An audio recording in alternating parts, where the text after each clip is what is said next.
자, 오늘은 122페이지 5번 기침물에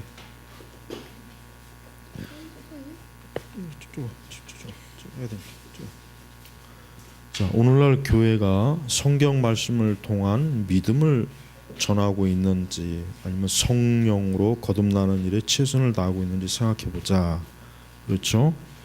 그래서 보면은 교회 생활이 성령으로 거듭나고 중생하고 이렇게 영적인 이러한 일에 주력하고 있는지 아니면 자기 개발, 처세술, 부자 되는 법, 세상 방식으로 성공하는 법, 뭐 그 외에 여러 가지 많이 있죠. 이제 그런 것들을 배우고 하는 곳인가. 이제 그래서 교회는 천국의 보화를 소개하고 전하는 곳이지 세상의 가치관이나 이데올로기를 전파하는 곳이 아니다. 그렇습니다. 교회는 오직 성경의 말씀, 그러니까 하나님 말씀을 잘 가르치고 말씀에 근거한 대로 우리 신자들이 살아가도록 아주 구체적으로 실천적으로 지도하고 이끌어주고 그렇게 하는 게 교회입니다. 그렇게 하지 않고 교회가 마치 그냥 꼭 그 사회복지센터나 백화점의 그 문화교실이나 또 무슨 뭐 교회가 어떤 정치적인 무슨 뭐 집단이거나 하여튼 교회론에서 그러니까 정통적인 신학에서 가르치는 교회론에서 벗어나는 교회는 절대로 꿈꿔서는 안 돼요. 근데 지금 시대는 이 교회가 너무 다양한 색깔을 가지고 있어요. 너무 다양하고 너무 그러니까 성경적 교회론에서 너무 많이 벗어나 있는 게 굉장히 많이 있습니다. 그래서 우리가 그런 거 볼 때마다 성경적 교회가 무엇인가, 우리가 그것을 항상 염두에 두고 우리가 살아가야 됩니다. 신앙생활을 해야 됩니다. 그래서 교회의 진정한 목적이 무엇이냐, 이거를 항상 잘 알고 있어요. 그러려면은 목사님들이 교회관이 좀 제대로 신학적으로 정확하게 잡혀 있어야 돼요. 그러니까 목회자가 교회론, 개혁주의 교회론, 성경적 신학적 교회가 무엇인지를 모르면은 문제가 커집니다. 그러면 그 사람들은 교회를 아주 자기 멋대로 그냥 이렇다 저렇다 이제 꾸미기 때문에 아주 그 문제가 커요. 자, 6번에 우리는 무엇을 믿어야 하는가? 이게 복음입니다. 자, 우리가 이제 무엇을 믿어야 하는가에 대한 좀 다뤄야 됩니다. 왜냐하면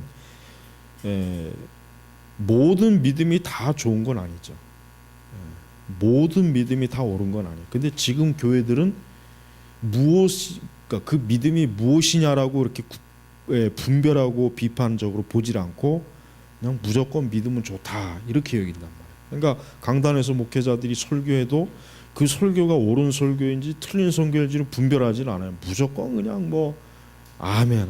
그러니까 그 어느 교회 보면은 목회자가 설교할 때마다 아멘하는 교회들이 있어요. 아주 그냥 짜증나는 교회들이에요.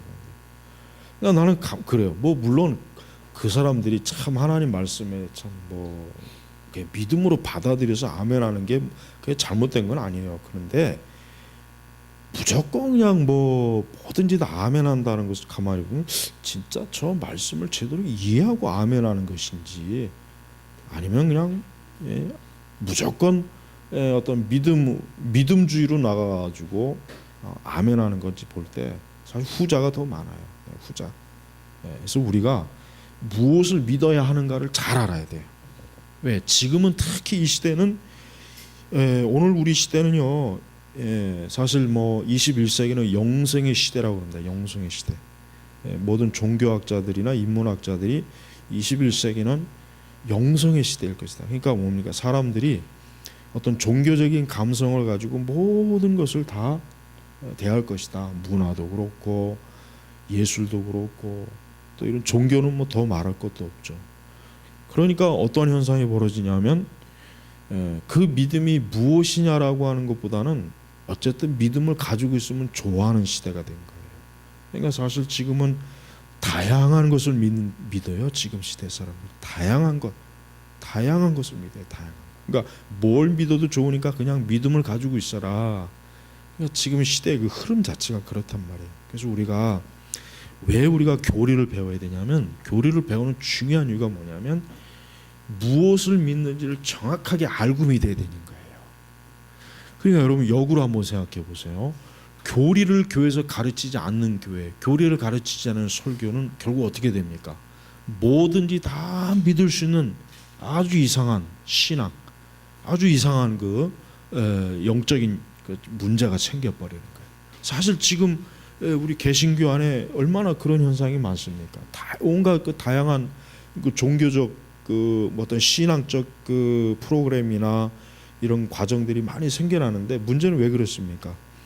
결국 무엇을 믿어야 되는가보다는 뭐든지 믿어라, 뭐든지 믿어라.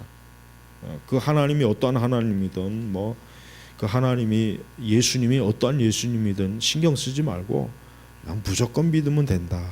이게 지금 아주 큰 문제예요. 그래서 우리가 역사적 그 신앙 그 신조들, 역사적 신조들을 잘 공부해야 될 이유가 바로 무작정 믿는 그 잘못된 믿음을 해서 그런 죄에서 우리가 빠지지 않도록 하기 위함입니다. 7번에 보면은 지금까지 대형 운동장, 체육관, 뭐 대규모 이런 그 집회를 많이 열었는데, 이런 집회가 지금은 뭐 거의 뭐 열려지질 않고 있죠. 근데 과거에 이제 80년대까지만 해도 우리나라는 아주 뭐 툭하면 뭐 여의도 광장 뭐 같은 데서 그냥 뭐 떼거지로 뭐 수만 명 모여가지고 막 그렇게 했어요. 근데 우리가 그런 것들을 볼 때 과연 그것이 진정한 의미에서 정말 그러니까 예를 들면 그 휘필드나 웨슬레가 했던 것처럼 정말 영적 각성, 진짜 성경적 그 설교, 정말 죄, 중생, 거듭남 이런 것들을 정말 철두철미하게 다루는 그러한 집회라면 참 좋은데, 사실은 뭐 그렇지 않아요. 전혀 그렇지 않았습니다. 그냥 무슨 교단끼리 서로 모여서 그냥 자리 나누고 어떤 조직 그 목적밖에 없어요. 그러니까 전혀 바람직한 게 아니란 말이에요. 그다음에 이제 뭐 대규모 전도대회라고 하는 게 이제 빌리그레함이 그러니까 우리가 이제 그 그러니까 우리가 역사적으로 보면은 웨슬레나 히필드, 그다음에 이제 미국의 그 누구야 찰스 피니, 그다음에 누가 그 계보가 누구냐면 이제 무디예요. 무디 이후에 빌리 선데이, 근데 빌리 선데이 이후에 빌리그램이에요. 근데 우리가 이제 그 특징이 있어요. 그 각 그 시대마다 특징이 있어요. 웨슬레와 히필드 시대의 대규모 군중 집회는 상당히 성경적이고 굉장히 그것은 진정한 의미에서 영적 각성이에요. 그러나 찰스 피니부터는 사실 교리적으로 상당히 문제가 많은, 찰스 피니는 전형적인 정말 그 계획된 그 집회의 아주 원조입니다. 원조. 그래서 회심자의, 그러니까 구도자의 자리도 만들어 놓고, 또 피니 자신이 상당히 어떤 극적 요소를 가지고 설교하고 하는 그런 요소들이 많았단 말이에요. 그래서 휘필드나 웨슬레까지는 거의 대부분이 다 정말 그 집회를 통해서 거듭나고 중생했지만, 찰스 피니부터는 아니에요. 찰스 피니부터는 상당히 많은 숫자들이 나중에 조사해 보면은, 조사해 본 결과는 그러니까 일시적인 그저 회심자들이었지, 끝까지 그 정말 회심하는 비율은 상당히 낮았단 말이에요. 그러다 이제 무디 때 와서는 그래도 좀 낮았어요. 무디의 그 설교를 읽어보면 상당히 단순해요.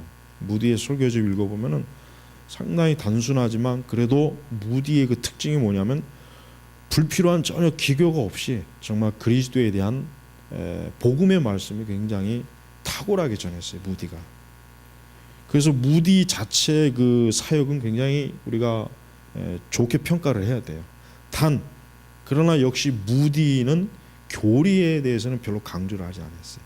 무디의 가장 궁극적인 그 사역의 목적은 결국 모든 사람들이 그리스도께 돌아오는 것이 목적이었어요. 그러다 보니까 무디 자신이 그렇게 어떤 교파에 매이질 않았어요. 교파에 매이지 않았다고. 그런 거를 이제 하게 되면 이제 아무래도 무디 자신의 그 부흥 전도사에게 많은 어떤 장애가 올 것이라고 생각했던 거예요.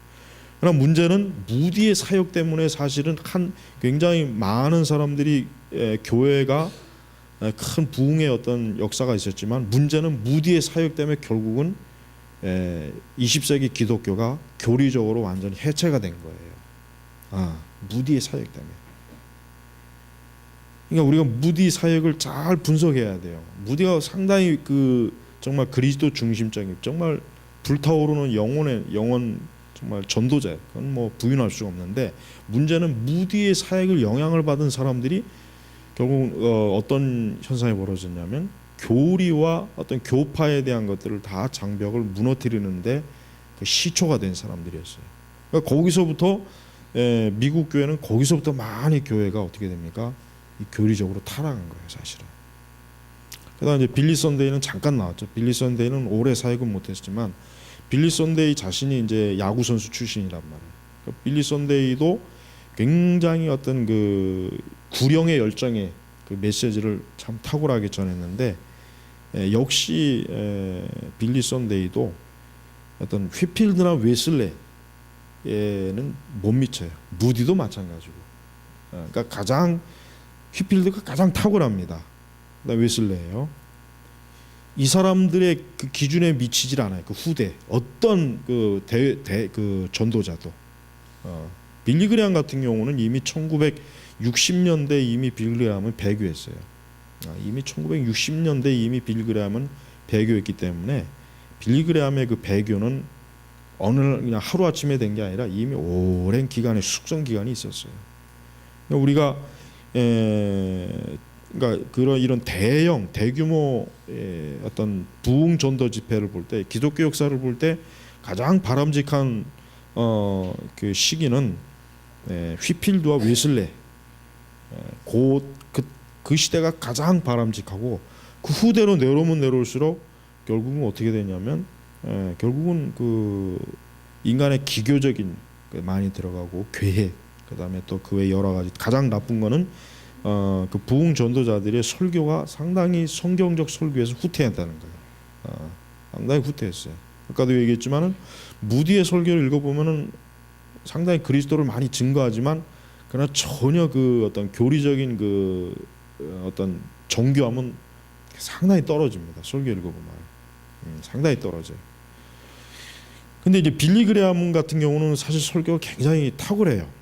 빌리 그레함 설교를 혹시 읽어봤는지 모르지만, 그 빌리 그레함의 그 복음전도 설교는 굉장히 탁월합니다. 그거는 아주 정말 인정해야 돼요.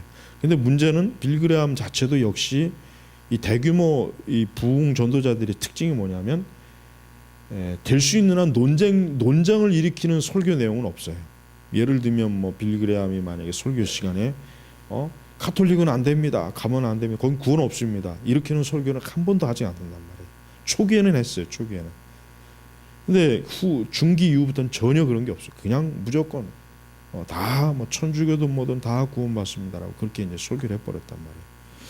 그래서 오늘날에도 이제 어떤 전도자에 대한 그 소명, 그런 사명, 그 전도자에 대한 것들을 바라보는 사역자들이라면은 히필드나 웨슬레의 사역을 그다음에 많이 좀 연구해, 그러면 굉장히 도움이 많이 됩니다. 그래서 우리가 대규모 집회, 지금 뭐 우리나라 한국 교회에서 하는 대규모 집회는 뭐 옛날부터 아주 쓰잘데없는 짓거리니까 하나도 의미 둘 필요가 없어요. 뭐 연구할 가치도 없어요. 아주 연구할 가치도 없어요. 그러나 예전에 우리 한국 교회에서도 그 한국 교회 역사를 보면은 성결교회에 있는 우리 성결교 그 목사님, 갑자기 이름이 아주 한때 물론 우리 한국 교회 역사에서도 전통적으로 아주 그 뛰어난 그 대중 설교자들이 있었어요. 있기는. 그러나 그것도 이제 70년대 넘어와서는 이제 그 명맥이 끊어버립니다. 70년대 이후부터 뭐 한국교회 뭐 부흥사라고 하는 자들은 하나같이 다 그냥 별로 의미를 둘 수 있는 그런 사람들이 별로 없습니다. 그래서 그렇게 이제 보시면 알고, 그래서 우리가 알아야 될 것은 뭐냐면, 사실은 그 많은 사람들이 모여서 하나님 말씀 듣는 건 참 좋은 일입니다. 그러니까 스펄천도 굉장히 그 대중 그 집회에 아주 탁월한 사람이에요. 스펄천도 사실은 정말 만약에 스펄천 목사님이 오늘날 있었다면 정말 뭐 엄청나게 많은 사람들이 그 설교를 듣고 아마 구원받을 것 같아요. 제가 볼 때는. 참 너무 시대적으로 너무 그러니까 스펄천 시대 좀 녹음기나 이런 게 좀 일찍 좀 발명이 됐다면 그 설교를 다 녹음했더라면 얼마나 좋겠어요. 너무 좋을 것 같아요. 근데 그나마 이제 설교집이 남은 것만 해도 참 대단한데 스펄천 목사님도 히필드나 웨슬레 못지않게 아주 뛰어난 설교 그 부흥 설교자입니다. 히필드. 런던에 올라왔을 때 엄청난 그 런던에서 그 엄청난 그 부흥 각성 운동이 무진장 일어났어요.